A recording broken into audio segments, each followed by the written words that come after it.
Hello, awesome English learners. Have you ever found yourself wanting to describe someone or something, but didn't have the right words in English?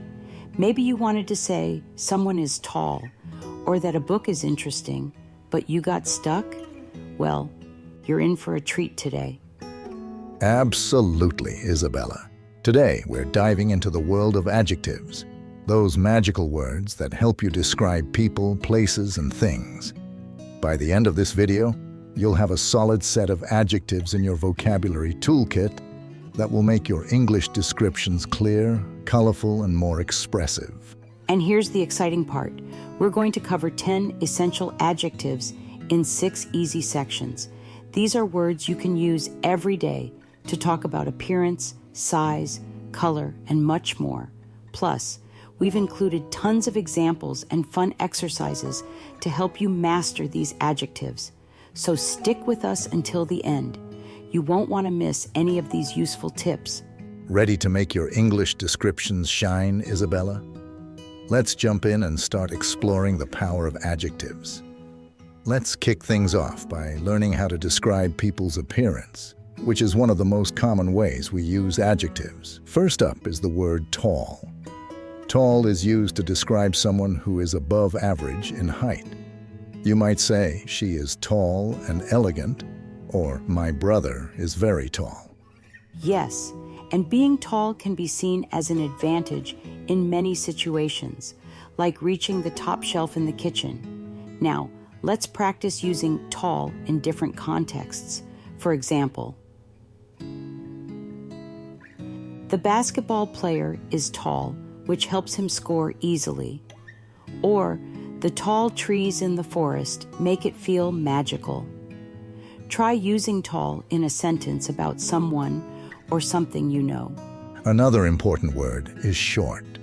Short describes someone who is below average in height. For example, he's shorter than his friends. Or, I'm short, but I can still reach the top shelf with a stool. Let's practice. She's short and strong, and short people can do great things. And being short has its perks too. You might find that it's easier to find clothes that fit perfectly. Here's another example. My grandmother is short, but she has the biggest heart. Or, the short dog can run faster than you'd expect.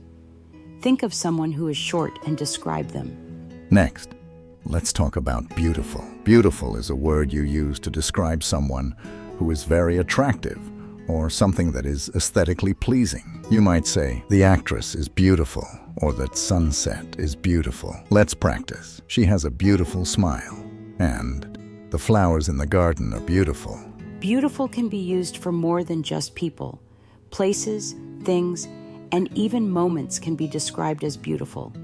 For example, the mountains were covered in snow, and it was a beautiful sight. Or her voice is so beautiful, it gave me goosebumps. Now it's your turn. What's something beautiful you've seen recently? And don't forget, handsome. Handsome is often used to describe a good-looking man. You could say, Sebastian is very handsome today, or her husband is quite handsome. Try it out. That actor is handsome, and he looked handsome in his suit. Handsome can also be used in a more figurative sense, like saying someone did a handsome job with a project, meaning they did it very well. Here's another example. The old car, once restored, looked quite handsome. Or, the young man, despite his casual attire, had a handsome demeanor. Who do you know that you could describe as handsome? Now, let's move on to describing size, which is super useful when talking about both people and objects. The first word is big. Big describes something that has a large size. You might say, this house is big, or I have a big dog. Let's try a few more. The big city is full of opportunities, or he has a big personality that lights up the room. Big can also be metaphorical. For instance, she has big dreams for her future, or this is a big decision for our company. It's interesting how the word big can describe something physical, like a big car, or something abstract, like big plans. Think of something big in your life and describe it using this adjective. And then we have small. Small is the opposite of big and describes something that has a little size. For example, this is a small car, or the small kitten is adorable. Let's practice with some different contexts. Small towns often have a close-knit community, or even small gestures can make a big difference. Just like big, the word small can be used in both literal and figurative ways. For instance, a small problem today can turn into a big one tomorrow, or small victories lead to big achievements. What's something small in your life that you could describe? Maybe it's a small treasure you keep on your desk, or a small but meaningful friendship. Next, let's revisit tall, but this time in relation to objects like buildings or trees. You might say, that building is very tall, or we have a tall tree in our yard. Let's add more examples. The tall mountain peak was covered in snow, or the tall glass of lemonade was refreshing on a hot day. And just like with people, when we talk about tall objects, it often gives a sense of something impressive or grand. For instance, the tall statue stood proudly in the middle of the square. Or, the tall shelves in the library were filled with ancient books. Try describing a tall object you've seen recently and think about how its height might have impressed you. And finally, there's wide. Wide describes something that is broad or has a large width. You could say, the river is wide, or she has a wide smile. Let's practice. This road is wide enough for 3 cars, or the wide open field was perfect for a picnic. Wide can also be used in more creative ways. For example, she has a wide range of interests, or the wide variety of options made it hard to choose. So whether it's a wide river, a wide road, or a wide smile, this adjective can add depth to your descriptions. Think of something wide that you've seen and describe it. Colors add life to everything, so let's talk about how to describe them. First up is red. Red is a bright, bold color. You might say, I have a red car, or the roses are red. Simple, right? Let's try more. The red dress made her stand out at the party. Or red is often associated with passion and energy. Red is a powerful color and can evoke strong emotions. For instance, the red sky at sunset was breathtaking, or he gave her a red rose as a symbol of love. How do you feel when you see the color red? Try describing something red that has caught your eye recently. Another popular color is blue. Blue is often associated with the sky or the sea. For example, the sky is blue today, or he has a blue jacket. Let's practice. The calm blue ocean stretched out before us, or she painted her room blue to create a peaceful atmosphere. Blue can also represent feelings or moods, like feeling blue when you're sad. But it's not all about sadness. Blue can also be refreshing and cool. For example, the blue waters of the lake were inviting. Or, he felt a bit blue after hearing the news. What's something blue that you love? Describe it and share why it's meaningful to you. Next, we have green. Green is the color of nature, like trees and grass. You might say the leaves are green, or she wore a green dress. Let's add more. The green hills rolled on for miles. Or green is often associated with growth and harmony. Green is everywhere in nature, which is why it's often linked to life and renewal. For example, the green grass was soft underfoot. Or, she chose green for her wedding theme because it symbolizes new beginnings. Think of something green that you see every day and describe it using this adjective. And finally, let's talk about yellow. Yellow is a bright, cheerful color, often seen in the sun and flowers. You could say, the sunflowers are yellow, or he has a yellow shirt. Let's practice. The yellow sun filled the room with warmth. Or yellow is the color of happiness and optimism. Yellow can brighten up any day and is often used to grab attention. For instance, the yellow traffic light means caution, or She painted her kitchen yellow to create a happy, sunny space. What's something yellow that makes you smile? Describe it and think about why it has that effect on you. Shapes are another important way to describe objects. So let's dive in. First up is round. Round describes something that is shaped like a circle. You might say, the table is round, or he has a round face. Let's try more. The round moon lit up the night sky, or she wore a round pendant around her neck. Round shapes are often associated with softness and continuity. For example, the round corners of the building made it look modern and welcoming. Or, the baby's round cheeks were absolutely adorable. Think of something round that you encounter daily and describe how its shape might affect its use or appearance. Another shape is square.